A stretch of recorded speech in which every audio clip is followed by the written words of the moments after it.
I'd like you to do is go and get yourself a marker and take the A off and write an F on it.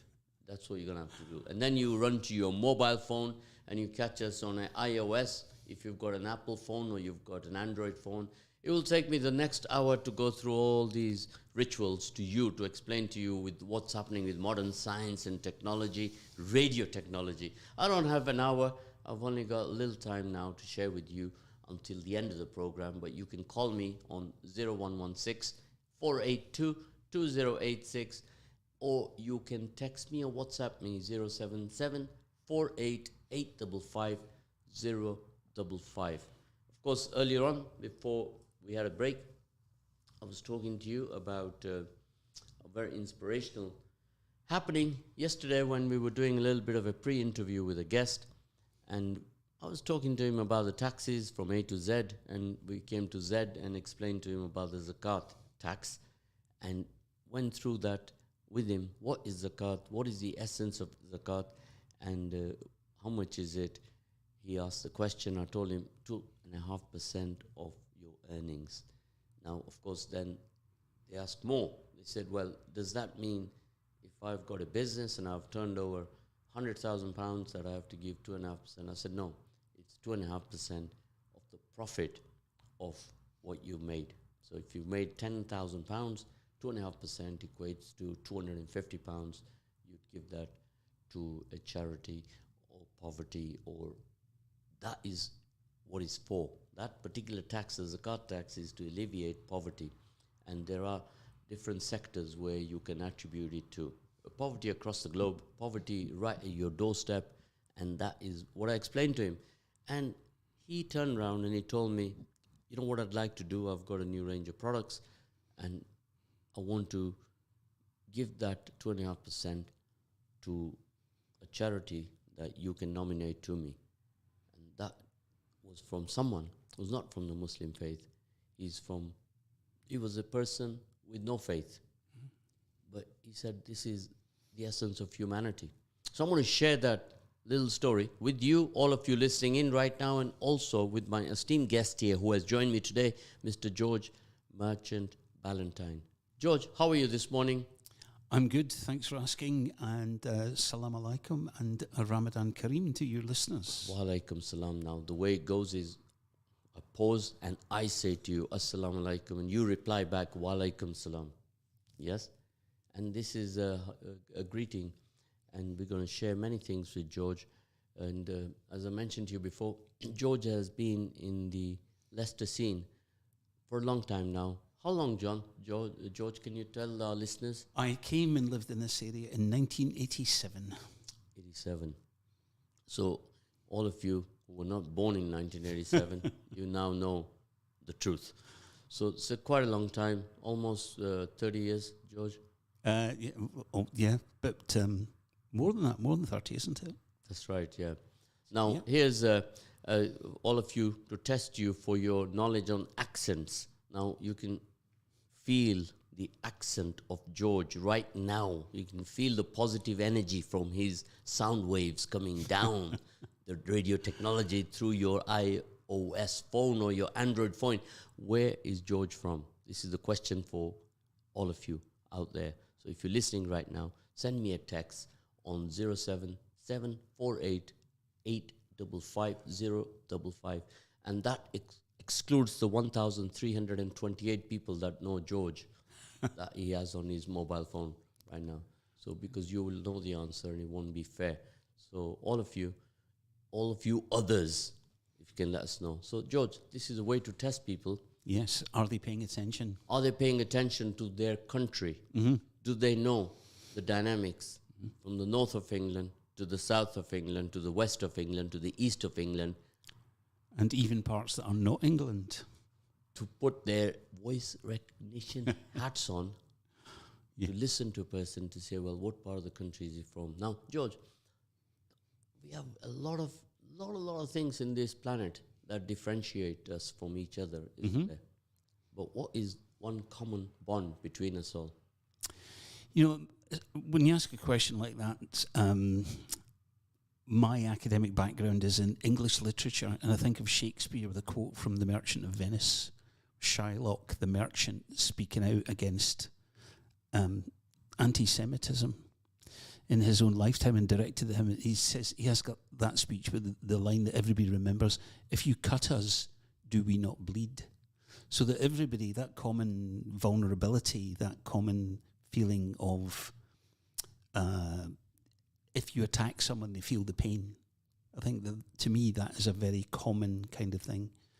If I say something to offend you or I strike you, in my mind, I should always have as my own defence against acting like that, how would I feel if you did that to me? And that feeling of that common humanity, that empathy, that fellow feeling with each other. Doesn't matter what colour you are, what language you speak, whether people can identify where you come from by your accent, the religion, your class, your economic or academic status, everybody, if you cut us, do we not bleed? We all feel vulnerable, we all need protection from each other, and we need to look after each other and not strike out at each other. Of course, these are very relevant points that you have raised, and as this week we are focusing on the effects of COVID, the response and the recovery that we are all going through right now, and how the faith communities in the city, how did they deal with the pandemic? Well, I think that's why that quotation came to mind, especially. First of all, it's from someone of an identifiable faith, cultural, racial community that Shakespeare puts those words into his mouth. And also it's something that we shared in Leicester, perhaps more than any other part of the UK, when other places had their lockdown lifted and they had the regulations eased for them. Leicester stayed in lockdown continuously longer than any other part of the UK. And the faith communities at one and the same time felt that quite extremely, because everybody knows that, Leicester has got a worldwide reputation for its plurality, its diversity, its multicultural character. But at the same time, the faith communities, in whatever way they could, stepped up to serve their own members and the city at large in a way that was very demanding of them, and in a way that they met that challenge with a real kind of exemplary attitude and behaviour. Well, George, I want to tell you something now. That knowledge is power indeed, isn't it? Yes. Now, if you read up that message there on the screen right now, what does it say? I think George is Scottish, even though his accent is not as powerful than my Pakistani cousin. Okay, what I should say is I've lived in this part of the world, Leicestershire, sometime in Rutland, for 35 years, and I still have trouble making myself understood on buses, in shops, when ordering a cinema ticket or something. And I think that one of the things about Leicester is that people of Leicester are really good at dealing with accents. You mentioned they're your Pakistani cousins from that message. People from the Caribbean get themselves understood. People from North Africa get themselves understood.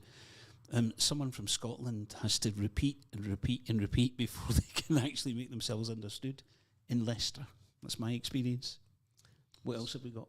So we have a good answer there, George. Somebody's attentively listening in and wasn't able to do a good voice recognition of where you're from. Now, this is what I like. I like a very interactive program, because we're here. Without you, we can't do these programs, and we need to absolutely get engaged with each other. And we all got to write to our MPs about, how about we start a campaign, George, that in one day, we write to all the MPs, every single person that is in the constituent. If everybody knows their MP. Well, that's exactly what we're here to do. We're going to put all those MPs on the screen there and keep reminding people who are the MPs in Leicester City and Leicestershire, right? People should know that as part of their civic duty. Tell me something. Do you think that we live in a I don't have a clue society? Yes, I do. I think I live in an I don't have a clue household, to be honest, if any of my family members are listening. But that's it. We take our opinions, they are kind of spoon-fed to us for the most part. People, you may have seen these memes on social media where people say, Last week I was an expert on vaccine production. This week I'm an expert on international relations. So people assume a kind of degree of knowledge because they've seen something online. They may have heard it, on the radio, seen it on TV, but there's very little depth to that. There's very little actual foundation to what people know or think they know. And that's very relevant to the topic about how the faith communities responded to COVID-19. Of course, this is very important for all of us to understand, isn't it? That we as a community in the city, let's say in London, in Leicester, how many people we have in Leicester? What is the population of the city and what is the population with city and county? What is the breakdown between city and county? Mm-hmm. And all these are relevant matters, and how many faiths we have, how many diversities we have. And it's a good starting point, isn't it? Yeah. So that's a bit of homework for the listeners out there, George. It can't be left for me and you to answer all the questions. No, and I can't answer all of them. I can have a good stab at some of them. So how about you giving a little bit of a homework to all our listeners right now, is to ask them one question, George, is how many diversities do we have in the city and what is the city population? The city population, I'm not going to answer that because it will be an interesting thing for people to come up with. It's a very memorable figure. It's easy to memorize. It's more memorable than maybe your phone number or something, because it's, once you hear it, very easy to commit to memory and then to bring out again when you're asked. What I would ask is, Liverpool is twice the size of Leicester. And the last time I counted, and if anybody wants to correct me, that's absolutely fine, because it was a wee while ago, Liverpool's got 5 mosques for a population twice the size of Leicester. How many mosques are there in Leicester? How many mosques there are? That's an interesting question for all of you listening in right now. Is send us a message straight away on 077 48 855 055 and let us know how many mosques are there in Leicester that you know of. You don't have to have it exactly correct. No. If you are thereabouts correct, then we can pass this message on. And of course, I want to go further, George. Mm-hmm. Not only mosques, there are other faiths. Oh yes, I know all those figures, and they're all quite surprising. But by the end of the hour, I shall reveal the figure for the population of Leicester. You know where to find it. Okay, Wikipedia, Google, all those kind of places, and the number of in Leicester. I'll give that figure at the end of the show and see if people George, can text. Our listeners will text faster than the end of the show. Oh yeah, I'd like to compare them. This is an interactive program. We get everybody engaged. Now here's a message for you. Zakat on property and gold we have. Of course, there is zakat. I'm not too understanding or aware of how the zakat is calculated on your property, but certainly on the gold that you have at home, there is a zakat to pay on that as well. So do look that up. But the point we made earlier on was that the letter Z is brilliant, because not only that, it has my name in it, Zed. Yes. And apart from that, that's a small matter. But the bigger issue was that Z for zakat, that the tax that we pay is to alleviate poverty. And this is one that we all sometimes take for granted and we don't understand it. But what inspired me yesterday, George, when someone not from the Muslim faith or community was able to get inspired by that, mm-hmm. and readily, immediately said, I'm happy to donate 2.5%. Yes, it's very impressive. My profits. And that was very interesting. This is how it is, brothers and sisters, how you share faith. The value of sharing faith, George, tell us about that. Because you've been working with faith communities practically all your life, haven't you? Yes, I have. I first encountered interfaith as an actual thing, as an entity, if you like, at the age of 18 in my native city, which I'm not revealing yet. People are still sending their texts to guess where I'm from. 18 years old, and that was 1978. And in one form or another, either professionally as my actual job, or in my own time, I've been involved in interfaith relations, or interfaith dialogue, or interfaith encounter, whatever people want to call it, ever since. Almost all my working life in some way or other has been spent on that interfaith scene. And I've been a member of a number of interfaith organisations and taken part in a lot of interfaith activities, and I've even contributed a chapter to an interfaith textbook, which I've got a copy with me. I'll just hold it up to the... I've been asked to contribute a chapter to the sequel to this book, which is on how the faith communities have responded to the pandemic. So this volume, Interfaith Worship and Prayer, which is subtitled We Must Pray Together, came out 3 years ago. And to judge the standard of the content of the book, the foreword is by the Dalai Lama. And I've got the final chapter in the book, just kind of the way it worked out, which is really nice, because when you open a book, you tend to open it at the end and flick backwards, so people would get to see my contribution before they see the Dalai Lama's. So interfaith worship and prayer between different faiths in the city of Leicester. Well, this is a worldwide book, but obviously the part that I've written draws very obviously on the Leicester experience, talking about... I mean, the part that I really focused on was the use of prayer and meditation in the setting of vigils. We've done a lot of that in Leicester. There's a terrorist outrage in some part of the world, which very often directly is on a faith community. You know, you listeners will be very familiar with the Christchurch horrible incident in New Zealand a couple of years ago. So when activities are held that bring people from different faith communities together to show their solidarity and their support for one of their member communities who've been victimised in an attack or something, what do people do? How do they bring their prayers? How do they bring their form of worship to those kind of meetings? What do they choose to read? How do they read it? How is it received by other people who hear it? That's the topic of my bit there. And of course that affects the COVID issue, because there's been a lot of vigils and those kind of observances to do with the impact of COVID, days of remembrance and such like for those who've passed away or those who are still suffering from it. Of course, a very important point that George has brought to the table, to attention, a reminder to all of us that the incident that happened in Christchurch, how far is Christchurch from here in New Zealand? It's 12,000 miles almost, right? And far away, other side of the world, a small populated country which has more sheep than it does human beings, right? And an incident like that happened there.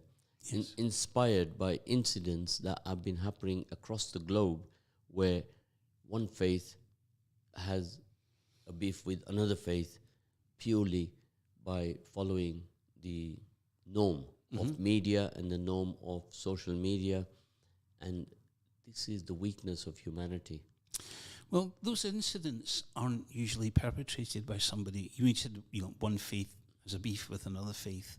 That's true. That's all throughout human history. But many of these incidents that have taken place around the world in recent years are conducted by people who don't belong to a faith community. They have some kind of political or ideological. So more people who are like probably they have some element of mental disturbance, or they are purely influenced in the wrong direction, more like a group of what we in the past have always had the terminology as Neonazis and that kind of far right extreme that views. Seems to be an element in their ideas. Extreme views, and that have led to these atrocities being committed the world over, right?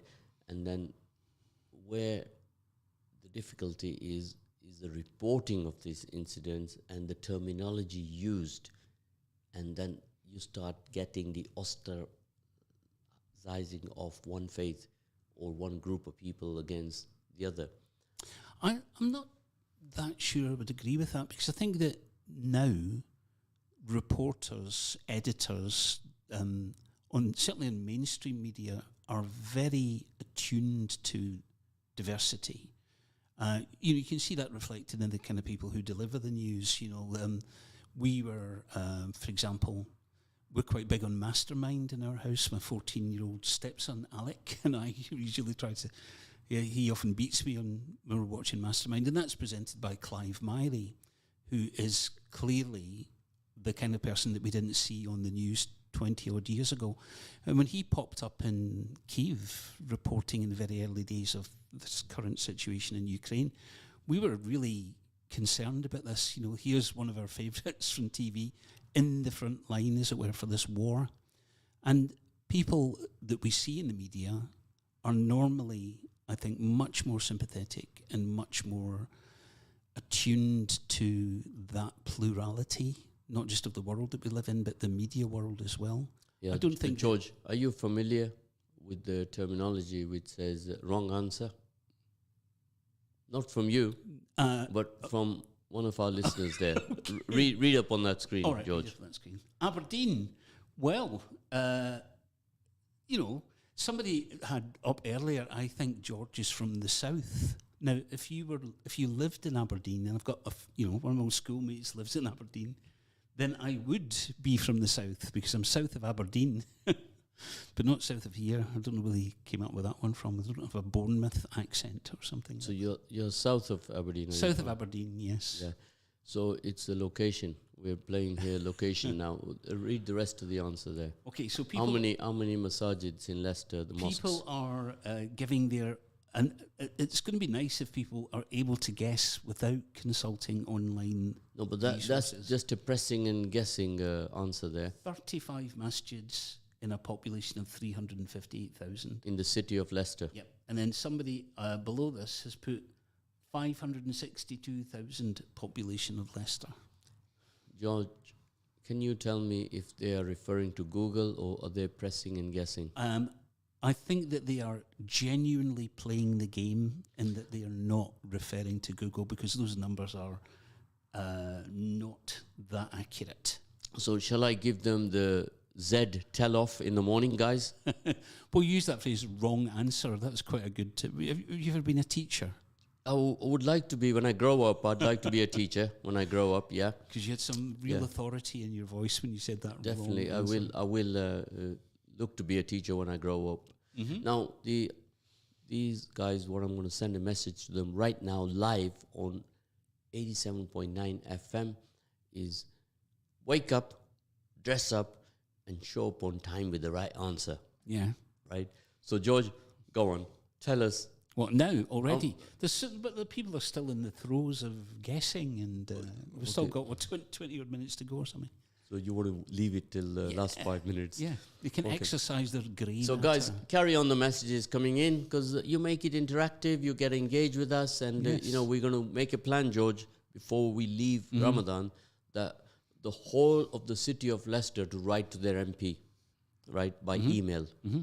Now, let us see how the MPs are going to deal with thousands of emails. On what subject? The subjects, you and I can define them, can't we? Mm-hmm. We can bullet point issues there, George, that we said we'd like you to pay attention to these points collectively. Now, you are my front man with the faith communities in Leicester.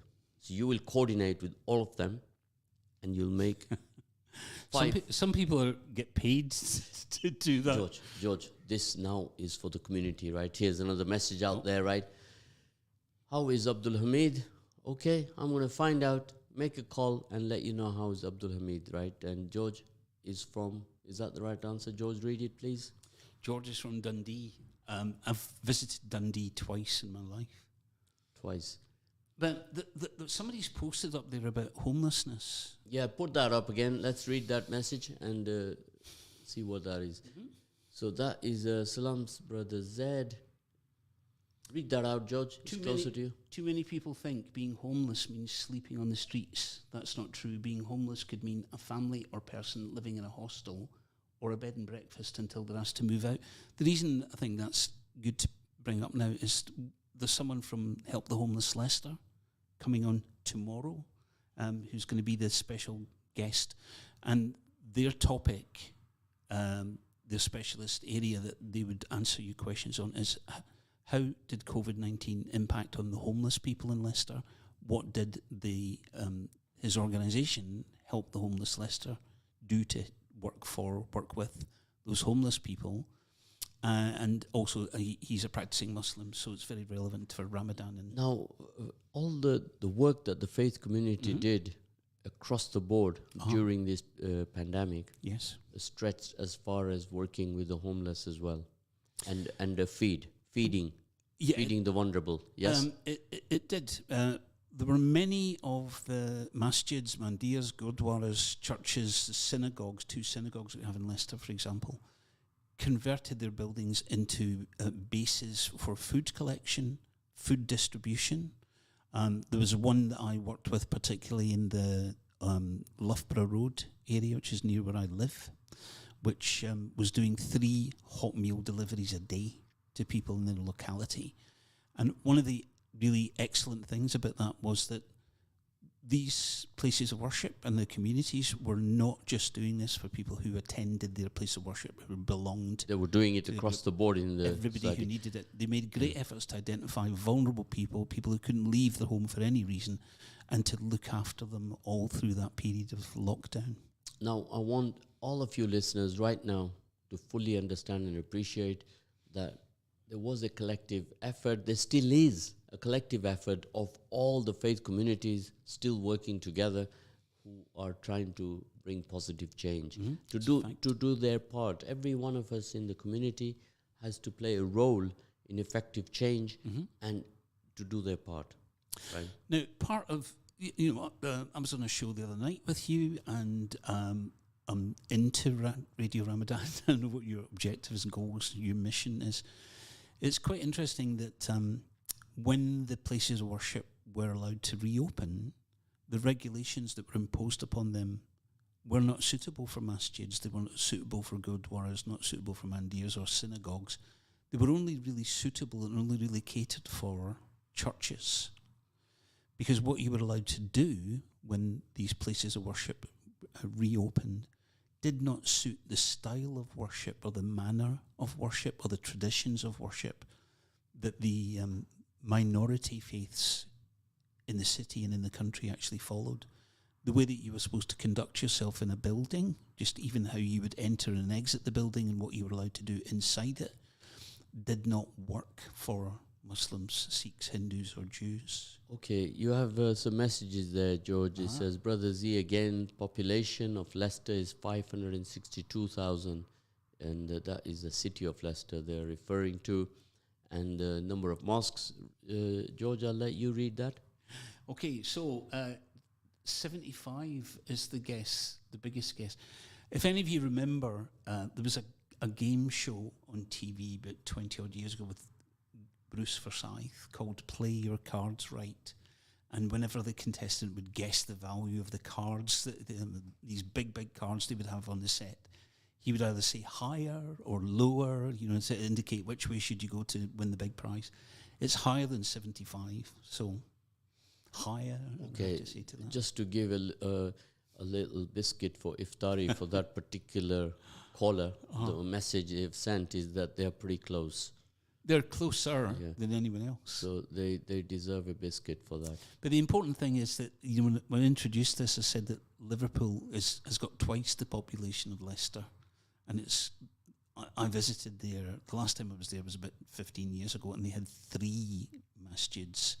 I'm giving them double that number now, but for twice the population. And Liverpool, I think, is the first site of any masjid in England was in Liverpool. It's not a building that's used for worship now. It's like more like a little bit of a museum now, isn't it? Yeah. It was recently restored into that state, yes. Of course, if you're ever in Liverpool, do go there and visit. It was one of the very, very first, I'm saying period, 1800 something? Yeah, and it's not, people think of the mosque in Woking as being it was the first purpose-built, publicly dedicated place of worship for the Muslim community of any denomination in the UK. The one in Liverpool was in a terraced house. So that if you go around in Leicester, there's some organisations that will get people to go on like a walking pilgrimage around different places of worship in the city, almost all of the first, like the first Hindu mandir, the first Sikh Gurdwara, the first masjid, were in someone's home.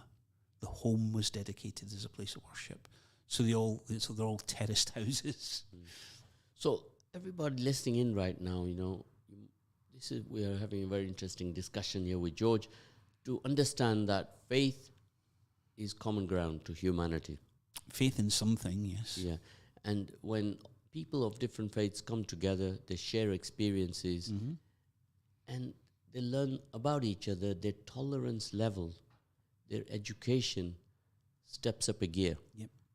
And that is what it's all about, brothers and sisters. If you're listening in right now, is if we are to survive in a diverse community and we say we coexist with each other and we have a level of integration, then we have to prove that with our actions. Yes, indeed. With our good actions here. There's some good messages there. If you can read that, John. Yes? I have the answer, and I'm a progressive Muslim. I'm female British Muslim. My father takes all the gold possessed by the females and has it weighed every year because of the change of gold price. That's a very systematic way of going about it. I watched him doing this ritual for 38 years, Brother Z.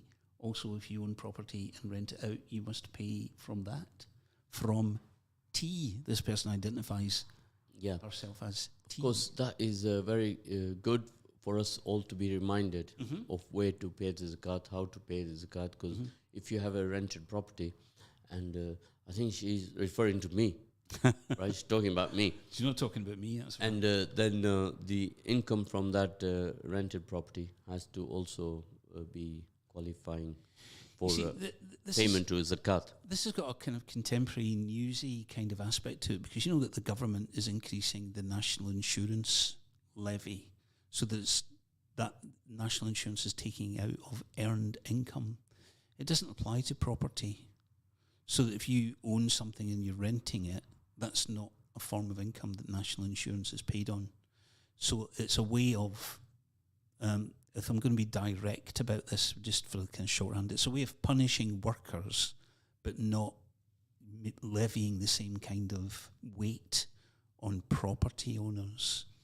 So the landlords, you mean? Yeah. So the Islamic way of doing this is more just and more fair than the kind of approach that the current government is taking.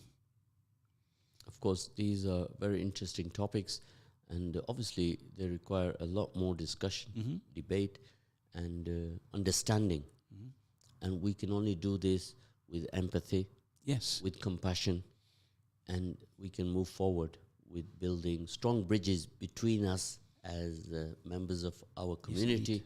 And it's a very, very good community development initiative, what George has just brought out here today to all of us. And if you're listening right now, feel free to call us on 0116 482 2086, or you can send us a text message on 077 48 855 055.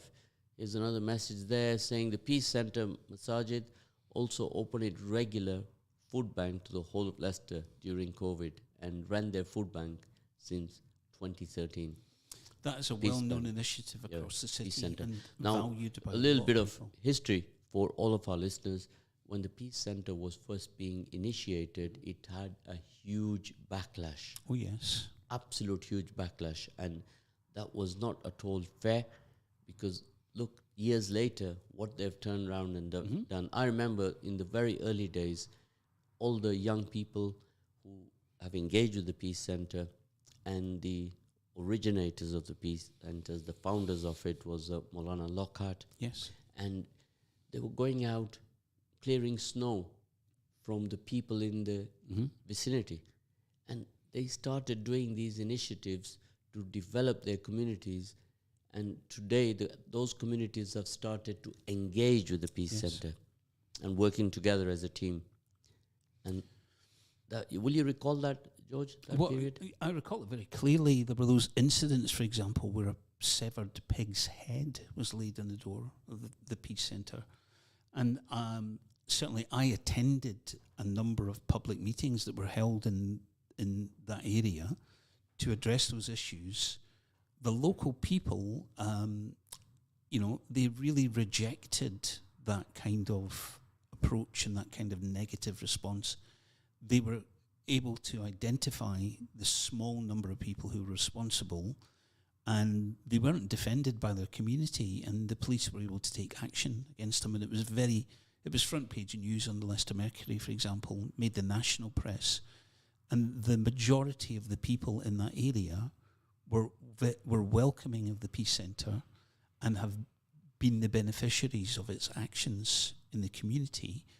And those kind of the negative backlash that you mentioned was, once it became clear what was going on, the local people rejected that kind of response. I'm very glad to say it was a really good example of people understanding and appreciating and enjoying the diversity on their doorstep. Of course, this is just one example. But across the city, across the country, we have many examples like that, right? And a lot of messages. George, you're very popular, I can see here. And you can read that one. It says, Brother George, you're such a humble person. Why don't you come to Islam? Well, perhaps in my own way, I already have. I do appreciate that compliment. We can never know the inner condition of another person, so perhaps I'm guilty of the other sins behind closed doors that I don't come on the radio to talk about. But I really appreciate that compliment. That's extremely, even more humbling. So here's the Sister T. That's her code name, Sister T. My father owns many properties since 1956. He also was the chairman of Birmingham Central Mosque. Well, George, that is a given clue. How long will it take me to find out what my father's name is, his date of birth, which... Yep, it's a show rich in mystery. Yeah, which city he was born in. Yeah. And that was a giveaway. That was, wasn't it? Our Google team here, boom, boom, boom. They're going to find out, look, he's at it now already. I can feel it. If people can't guess where I'm from and I'm the one speaking on the show, they're not, Sherlock Holmes might have to get involved in this one. Well, I'll tell you an interesting one, how we talk about accents. Mm-hmm. Now, people are pressing and guessing to try to work out your accent. Mm-hmm. Obviously, we've narrowed it down to Scotland. Right? South of Aberdeen. And then we've gone through south of Aberdeen, and we've sort of tried to pinpoint it now exactly. So by the end of the program, we'll put people out of their misery and let them know exactly. I'll give you the postcode before the end of the show. Postcode, street. Was it a cobbled street? Cobbled streets? No. One of the interesting things about coming from Scotland to live in England was the prejudice towards the Scots that I was exposed to. When I was growing up in the 1960s, I was at school, primary school in the 60s, high school in the 70s, and we were taught that the English were just the greatest, and everything that England had done, winning the World Cup, Winston Churchill, and Scotland was rubbish. We were just the pathetic little cousin of this wonderful country down south. When I came down here in 1987, for example, the first place I lived in was in Rutland, and I was looking to rent a house in Oakham. Some of you listeners may know Oakham. There's a song, famous musical song, Nice Place to Visit, but I wouldn't want to live there. And that reminds me of Oakham. I lived there for 16 years.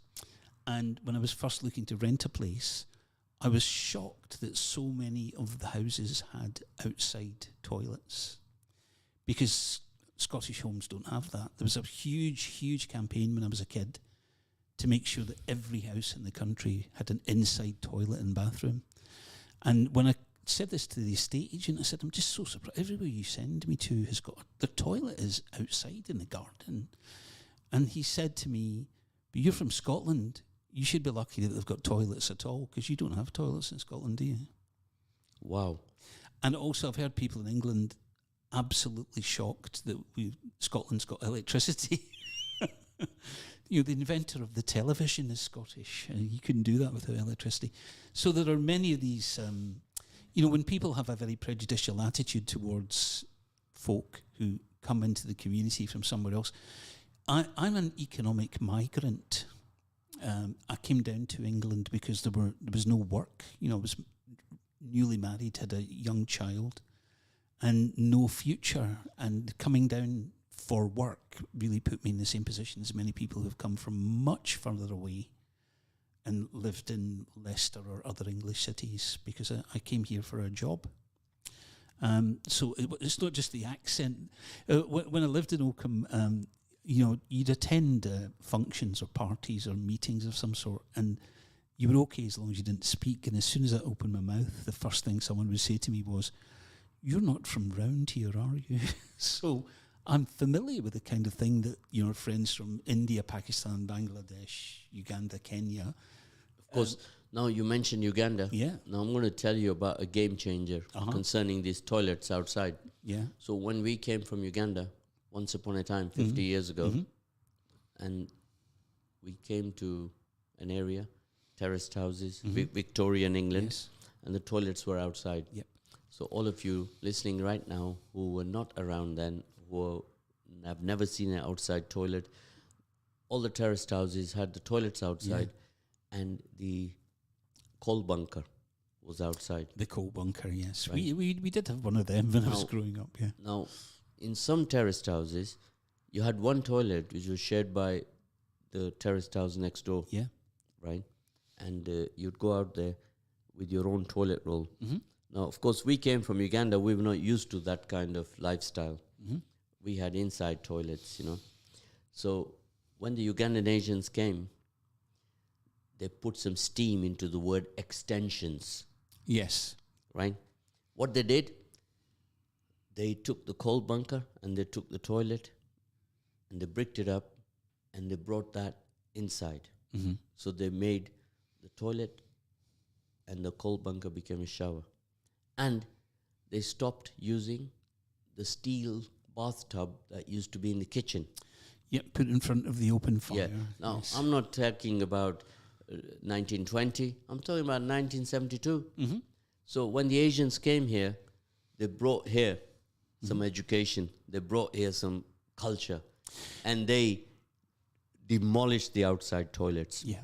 So the input of the Ugandan Asians has been immense for this city. Yes. I mean, they're not quite so celebrated or so well known, but there were a large number of Ugandan Asians came to Glasgow. In 1972, I would have been 12, going on 13 years old. And there were many came to Glasgow. At that time, the only Asians living in the city were from Pakistan in terms of a community. And in the 70s. Yeah, the late 60s, early 70s. And it was a very small community. So it had a considerable impact on Glasgow. But Leicester is better known. But the main reason why Leicester is better known than anywhere else is because of that letter that was published in the Ugandan newspaper that said, "Don't come to Leicester," which is quite a celebrated thing now. Of course it is. It's historic. Yeah. And it will never go away. It's a history of this city that we were told not to come to Leicester, but we still came here, right? And you've just given away a clue there, a potent clue. Have a read there. Have a read there. Yeah, last guess, Glasgow, because you just said it. Oops. Right, that message, I've given that away entirely. If you ever watch Line of Duty or something where the police are interrogating someone in an interview room, it's almost always a slip of the tongue by the person they're speaking to that gives it away, gets them arrested. I do want to mention one wee thing about the COVID response. I know that we're very short of time now. I used to work at the City Council, and during lockdown, we had a faiths engagement group. And at the beginning of lockdown, this would meet once a week by Zoom. It was all done by phone and online, communicating with people from different places of worship in the city. And at one time, we would have maybe 40 to 50 people on the call. And we had people from every faith or religion or belief group in the city taking part to coordinate things like funeral arrangements, distribution of food packaging, how to disseminate PPE around the places of worship. And when this did start to reopen again, I was part of a COVID security inspection team that we would go to different places of worship. We were all desperate to do this as employees of the City Council because we'd all been working from home for so long. But this group was kind of co-chaired by someone from county, someone from city and someone from Rutland. And each of those different areas had their own needs and their own interests and their own kind of demographic of faith communities. So there was an intense and really meaningful and significant cooperation that was led by the local authorities, in which all the faith communities were engaged. And once we would go on and, the inspection would be, have they printed out all the proper documentation? Have they got the posters available? Have they got a QR code for people to sign in? Hand sanitizer, one-way system. What have they done to adapt the toilets? These kind of things. And we found that there were many communities which externally they may have had beautiful buildings, but they didn't have two pennies to rub together. So we also set up at the City Council a fund which had almost £250,000 in it by the end, that faith groups could apply to bring their places of worship up to a standard that they could safely reopen as the lockdown restrictions were eased.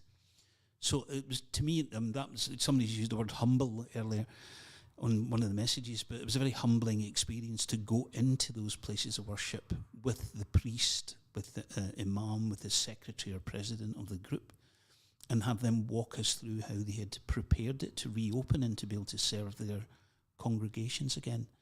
And that you mentioned about interfaith dialogue is powerful when we have the right attitude and actions. And to me, that was a real living example of it. And it was a wonderful thing to be able to take part in doing as part of my job. So where you can help us here at the radio is compile for us all the different faith groups that you are working with, so we can bring attention and awareness to them. Mm-hmm. And maybe if anybody listening in right now, if you want to join the work that the interfaith groups are doing, then do let us know and we'll signpost you to the right people. Mm-hmm. So we have a message there saying, I see George as someone who is part of every faith. He's always very interested and has a lot of compassion for all faiths. Wonderful message. George, a bit of appreciation goes a long way, doesn't it? Yep, I'm very grateful for that. That's a lovely thing for someone to say about you. Yeah. So this is how the faith groups have been very active. We have a message here. Absolute brilliant show. It's been amazing listening to you both. Allah guide you and us all to the right path, and have a blessed Ramadan. Need to get to work, so have a safe drive to your workplace, right? And there's another message here. My daughter was going through cancer during COVID. After operation, she had COVID. As a mother, I was beside myself because Leicester was under lockdown. I couldn't be with her. She was in Essex. I just wanted to die. So kind of message that makes you cry, George. Yeah, you see, to hear things like that, I mean, to me, COVID, personally, I had COVID twice, and I had it on the day that lockdown was announced. I came down with it. You couldn't get tested. There were no vaccines, and it was terrible. And for 2 or 3 days, I was convinced that I was on my way out of this world. So I have great sympathy for people who've had those kind of issues. I wish it had changed us more than it has. A lot of people saw this as the opportunity to really change the way that we live and the way that we feel about each other. So do you think that there will be change going ahead? Will humanity learn from this experience of COVID? Will the pain of grief be shared, George? People who want to change will change. People who just want to go back to the way things were will be disappointed. I think that's the easiest way to put it. I think. That's a long piece of string, that, George, for sure. Change is upon each individual across the globe. We can if we want to. You change if you want to change. Yeah, and we say always, be the change that you want to see. Now, shall I just give those two numbers then? Population of Leicester, 333,000. The last time it was, it's about 1/3 of a million. 333,000 was the last Office of National Statistics figure that I saw. And the last figure that I saw for the number of masjids in Leicester, 106. 106. Everywhere that has got a room which is dedicated for, like the Muslim friends to say prayers several times a day, like, for example, City Hall has a prayer room. The Royal Infirmary has a prayer room. So by the Muslim Council of Britain's rules, that premises is counted as a masjid because as well. It has the prayer I room. see. So we always was with a figure of 76. Yeah. But these are the add-ons, like the one at the Royal Infirmary, at the General Hospital, and many other places like that. Mackindians used to have a prayer room on its upper floor. So despite the fact its function is a restaurant, it would also appear in the list of masjids. Or in Leicester, Yep. because it's a place of worship, Yep. right? So wonderful message there we received earlier on, and my faith kept me strong. So faith is great, and when we were talking about the 3 Ds in the month of Ramadan, discipline, devotion, and detoxification, and part of that detoxification was the development of our spirituality. Yes. And that's when I say faith is great. Yeah.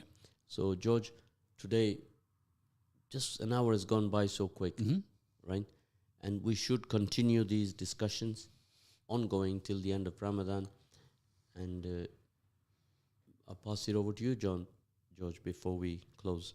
Yeah, I think my closing thought would be you have to get Sister T as a guest on the show.